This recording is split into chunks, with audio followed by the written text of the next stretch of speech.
Hello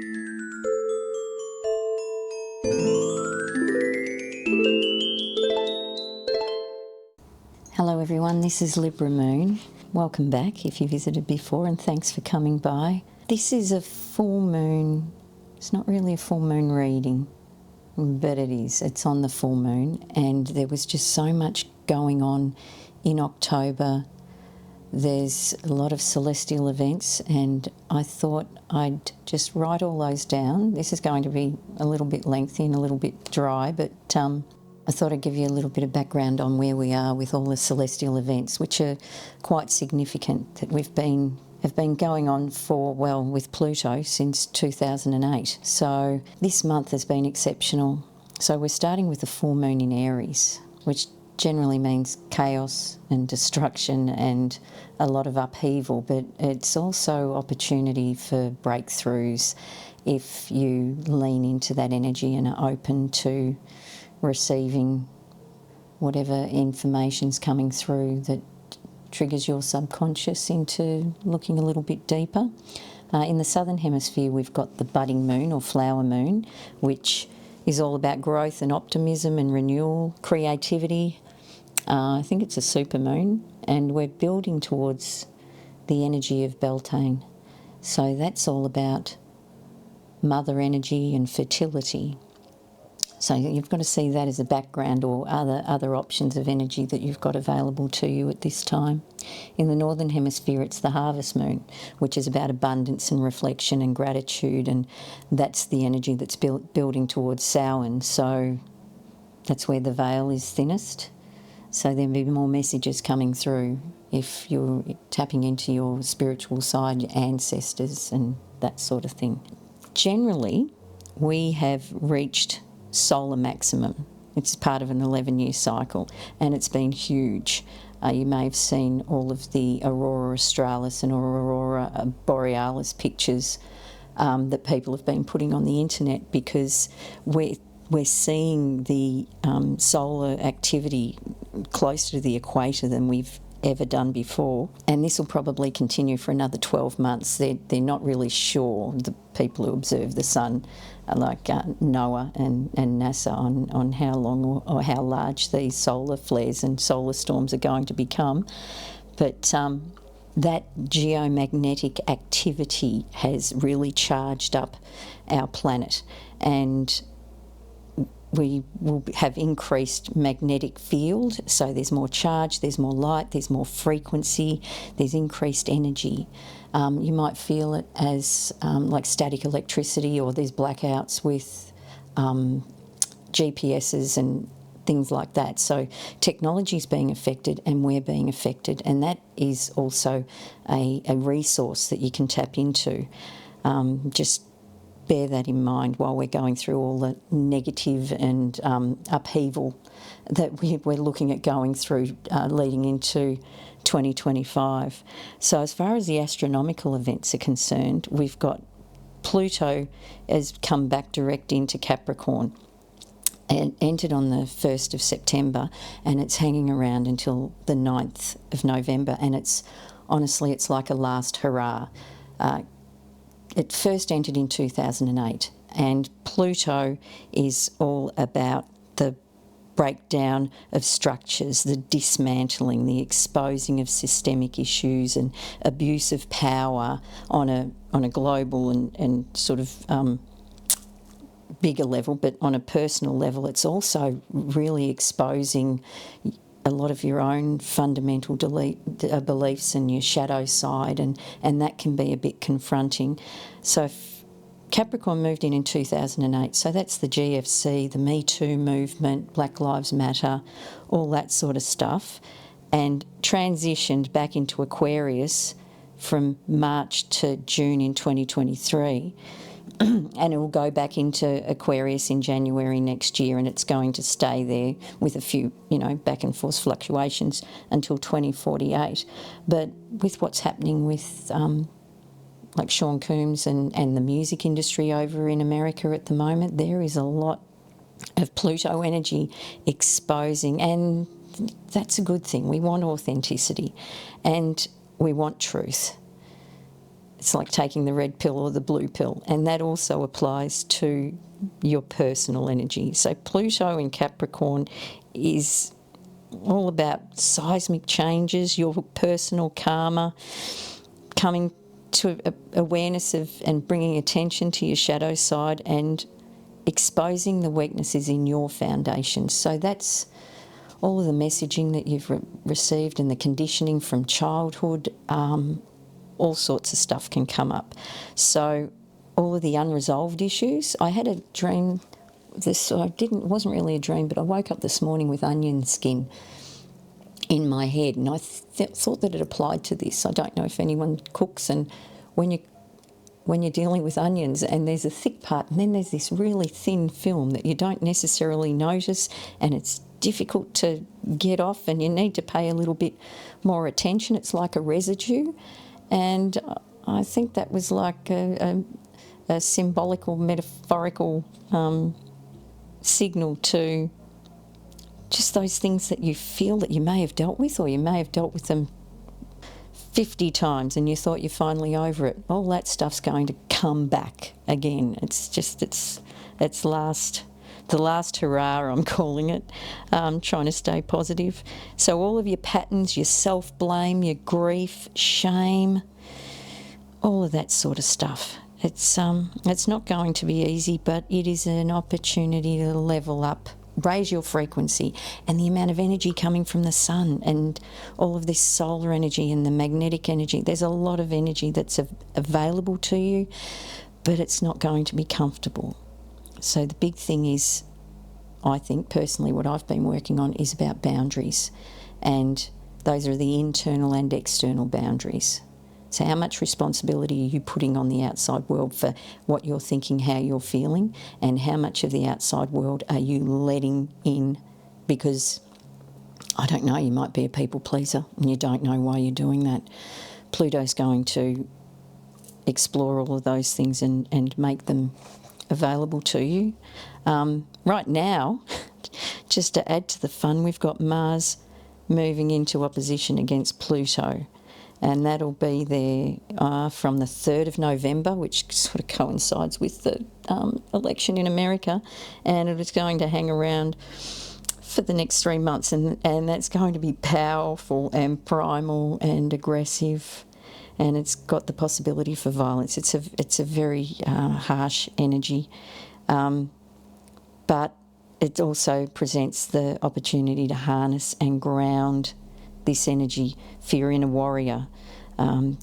Draw into it to give you strength in a healthy way, and don't fear it, the aggressiveness of it, but you'll feel it within yourself. Your skin might be a bit too tight, or you might be a bit more reactive.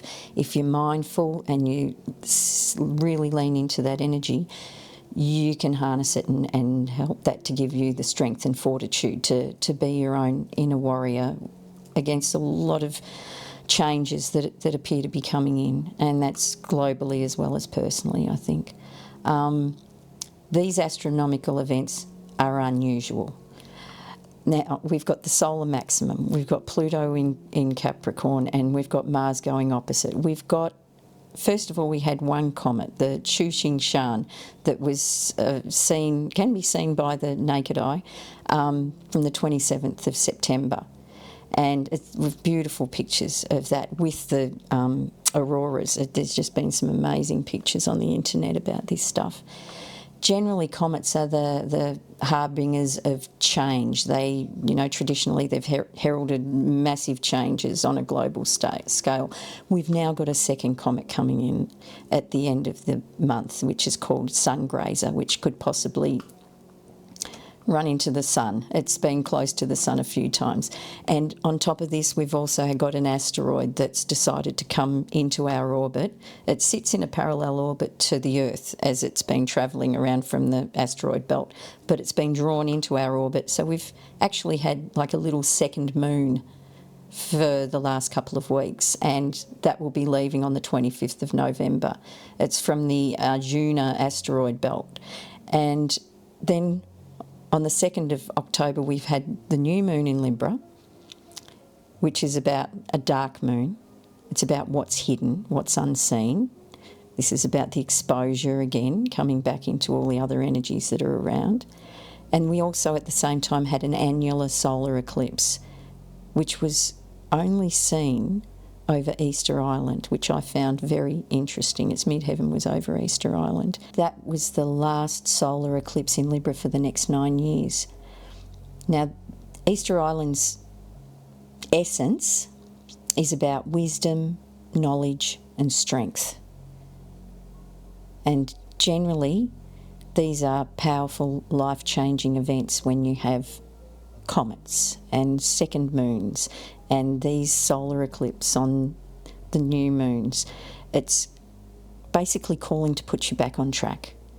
So we had the lunar eclipse back in September. So generally lunar eclipses are about where have I been? And then we've got this solar eclipse that's come up, which is asking where am I going? And it's in Libra, so it's about relationships. And it's the air sign, mental balance, justice, and that's institutions as well as personal. Usually takes about 2 weeks between the lunar eclipse and the solar eclipse. So you're going, where have I been and where am I going? So there's a lot of reflection and a lot of energy there for you to look into what you really do want out of life and what serves you, and maintaining those boundaries, or not being fearful to put up boundaries. If, you know, you might have toxic people in your life, you might have toxic thoughts, even, you know, your self-talk. Maybe that needs to be reassessed. This is the time to do all of that, and it's big, big changes. Now we're looking at a lot of disruption, personally and globally, but always remember, this is my mantra, from chaos comes order. And you're going to have deeper understanding, there's going to be authenticity. They're very intense energies, so you must be gentle and open with yourself. Be aware of aggression. Just breathe through it. It's all about breaking down old beliefs about yourself and insight as to where those beliefs have come from. So be curious, even if it's uncomfortable, and it will be uncomfortable, but you'll have mirrors and triggers and opportunities all around. So just be kind to yourself and use the energies that are available to clear and to face whatever karma there is, and to empower that inner warrior and lean into love in the face of fear. Now I've drawn, because this was going to be lengthy, I've drawn a couple of cards that are already my Moonology cards because I thought they'd be appropriate for, and I don't want to do any intuitive interpretation of this at the moment because I'm just a bit spent at the moment. But I'll read out the ones that came out. So the first one was find balance, and I think all of these, I drew these basically after a meditation this morning about what we need to know. So if this resonates with you, wonderful. I hope it's helpful, but if not, leave them on the table, and I hope your other understanding about what's going on celestially at the moment is helps you. Find a balance. Focusing on your own wants and needs is understandable. We all need to look after ourselves. However, this card suggests you need to find a balance between what you need versus what someone else needs. Walk a mile in their shoes. Once you understand where they're coming from and why, you can take action. If you've been through a worrying time, including regarding your health, this card reminds you to find the right people for help. Make up your own mind about your situation rather than being too influenced by others. Find a balance between your own needs and what you do for others. Remember that we're all co-creating, so getting other people on your side by being understanding is a win-win. There is love all around me. I am lovable. That's your mantra. The best time to work your magic is when the moon is in Libra on a Friday, Venus day, or during Venus hour. The full moon in Libra takes place when the sun is in Aries and the moon is in Libra. And the other one from the Moonology is forgive. Be careful that you're not coming at your current situation with your mind made up. This card is a reminder that life is an unfolding mystery and you need to go with it. Instead of trying too hard to tick every box for your dreams to come true, fall into the dreams a little. It could well be that what's blocking your current manifestation is what you haven't forgiven yourself or someone else for something that happened in the past. To boost your manifesting powers, forgive yourself and anyone else who needs forgiveness. Strike a balance between all your duties and what you need to do for inner peace. Hanging on to anger is unhelpful and can be toxic. Move on and forgive. Even if you don't forget, this is your way to a brighter future. The mantra is, I forgive everyone who needs it in my life. It is done. That's really important. I think this is all about clearing out and dealing with the past. You've got to be free of it. Forgiveness isn't for the people that you're forgiving, it's for yourself. It's a burden. And when you truly let something go, it is such a beautiful, lightening experience, and it just frees you up to be able to move forward and bring good things into your life. Now we've got to have faith in your dreams. Have faith in your dreams.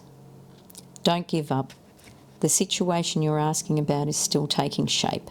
You're nowhere near the end of the story. Whatever is happening now is just a step along the way. As they say in the self-help classics, everything will be okay in the end, and if it's not okay, it's not the end. However, the waxing crescent moon card is a reminder that you must still keep working towards whatever it is that you want. If you can't take practical steps, spend time meditating on the question you're asking about and allow your higher self to download information to you about your best next step. Overall, this card suggests there is every reason to be hopeful for a very positive outcome to the situation you're asking about. So keep the faith. Attune to the moon. I am focused on what I want. The waxing crescent moon is the second moon phase in the 8 main moon phases. But even if it's not the time of the waxing crescent moon, when you pull this card, it still suggests you need to really pursue your dreams. It's the time to put your foot down hard as you chase your goals. And you are good enough. It's time to be really honest with yourself and understand what's led you to ask your question. Have you been humble to the point of being self-effacing? Humility is good, but it can't go too far, and drawing this card suggests you may be underrating yourself. You don't have to be flash, just quietly certain that you are good enough. At the other end of the scale, you also need to honestly answer this question. Have you been too picky? The full moon in Virgo card needs some truthful answers. Once you've given them, it should be easy to see how you got where you are.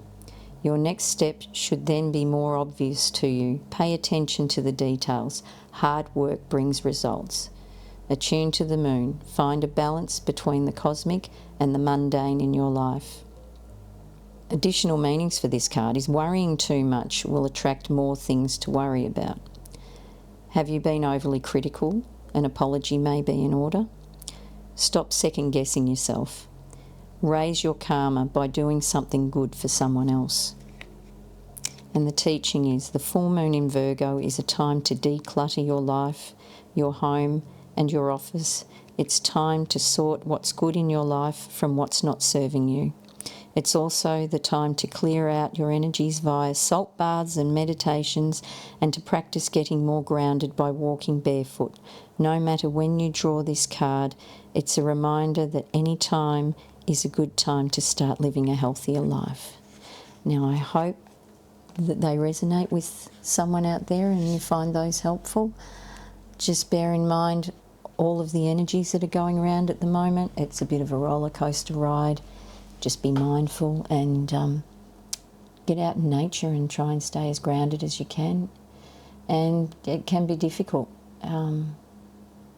having these brutally honest revelations come up, but it's all greater good in the end. It's It's all about getting to authenticity and levelling up.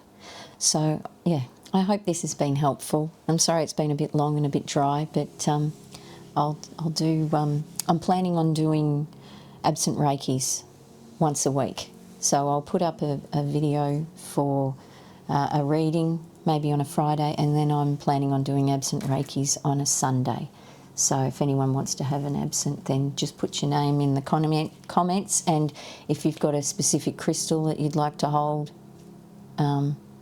carry it with you, help with the tuning in, then that'd be good too. And I'll see you soon. Take care. Bye.